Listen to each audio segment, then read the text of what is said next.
నమస్కారం అండి. మాది కొనకంచి. నా పేరు దశరథ రామారావు.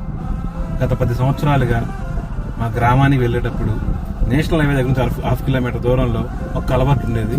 అది పూర్తిగా ధ్వంసం అయి ఒకరిద్దరు చనిపోవడం జరిగింది. అది బాధాకరం. ఈ విషయాన్ని పలుమార్లు గత ప్రభుత్వంలో చెప్పిన ఎవరు పట్టించుకున్న దాఖలాలు లేవు. ప్రభుత్వం మారిన తర్వాత కూటమి ప్రభుత్వం ఏర్పడిన తర్వాత గౌరవ శ్రీరామ రాజగోపాల్ తాతయ్య గారికి ఈ యొక్క సమస్యను వివరిస్తే త్వరితగతిన ఈ యొక్క నిధులు కేటాయించి ఈ వంతెన నిర్మాణాన్ని కృషి చేశారు. వారికి మా కొనకంచి గ్రామం తరఫున కృతజ్ఞతలు తెలియజేస్తాం. పొద్దు పొడి సిందయ్యో